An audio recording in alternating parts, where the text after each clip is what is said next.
Hello, good day, whatever you want to say. It's Mass X, and we're going to talk about today not only One Punch Man the Strongest, but we're going to take our initial dive into SSR Plus to get you guys really thinking about what is going to be needed and how this is going to work. So you can obtain the characters and items for Awakening from the Awakening recruitment. That's what they call it for the SSR Plus. You recruit 10 times, grants SR and a small chance of SSR. Rate of the major SSR, which is your banner unit, is 80% of that of all characters. So basically, the first time you pull an SSR, you have an 80% chance to pull the banner unit.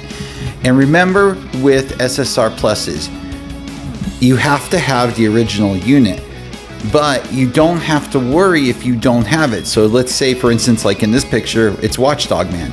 If you didn't get the SSR Watchdog Man, you have a very high chance to pull it in the SSR Plus recruitment, or as they like to call it, Awakening recruitment. So the major SSR is guaranteed as one of the first 2 SSR characters from the pool. So what's that mean? If you pull an SSR, let's say at 80 pulls, and you don't get it, your next SSR pull is going to be the banner unit. So in real world terms, what does that mean? At a minimum, for these Awakening recruitments, when they come, you're going to want to be looking at 180 pulls, period. Let's go on. SSR Plus character shards 1 to 5 is granted for every recruit 10 times. Awakening Stone, Evolution Stone is granted for every 80 recruits. So what does that mean?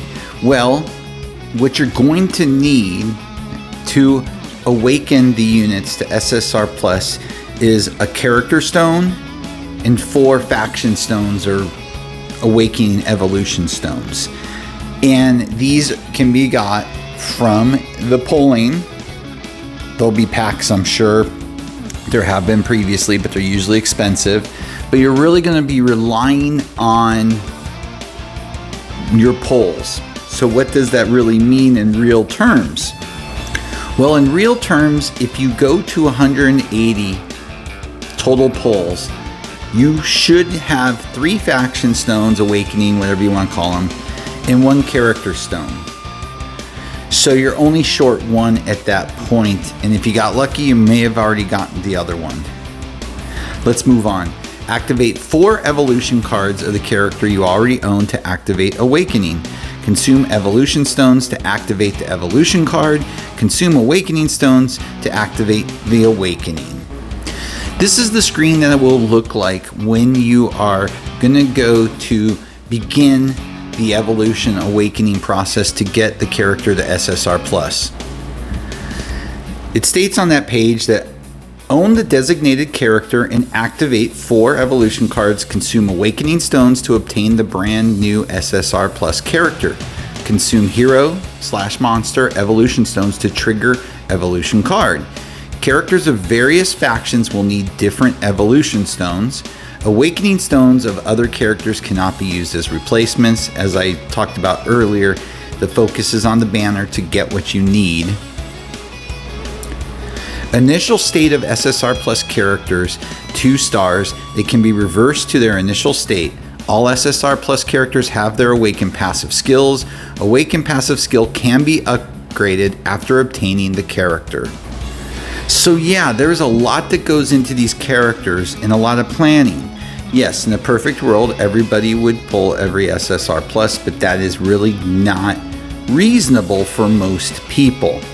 So that's why it becomes important with not only planning, but how you approach these and choose the characters that you want to get to SSR Plus. Now, like I said earlier, okay, there's going to be ways to get a lot of these items. As you can see down below, you're going to still have the ladders that you get during recruitments. So it'll just have different items, such as in this case, as you can see below, if you get to 50, you get that particular item that you're going to need. And as you can see, that's what the evolution stones look like, and the awakening stone for Watchdog Man.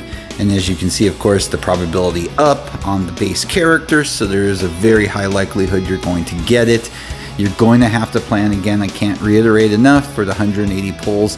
Could you get amazingly lucky? Yes, but you need to plan on, realistically, anywhere from 180 to 240 pulls with black tickets. So in worst case scenario, you're hitting 240. Most people are going to be able to do it in 180.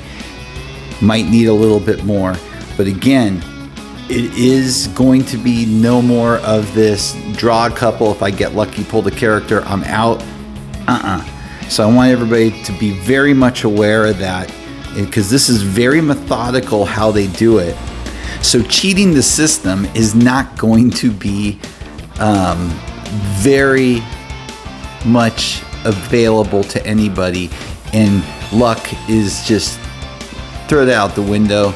You're going to be basically working the process on each character that you want to get. So I want everybody to just understand the basics on SSR pluses. My next set of videos is going to be talking about the ones that are crucial, okay? The ones that are going to be the most necessary to get, so you can start planning out how you're going to approach this when they come, as well as what also becomes incredibly important is the keepsakes even more with these characters, and some are definitely way more necessary than others. And what I mean by that, and I want to make this clear, keepsakes are going to be pretty essential. The question is, are you going to want one or two? Most are not going to want to ever go to two, but there are a few that are going to be very important too. So I want to discuss that too. So as we roll through the next 60 to 90 days, if the SSR pluses are going to be coming forward as I fully expect, I want everybody to be able to prepare. And that is why I keep been saying, conserve your resources, because in the end, resource management for free to play and light spenders, even for whales, is going to be essential once this begins. And if you start now, you're going to be ahead of the curve. Alrighty, with that, as always, please like and subscribe. It helps so much. Have a great day.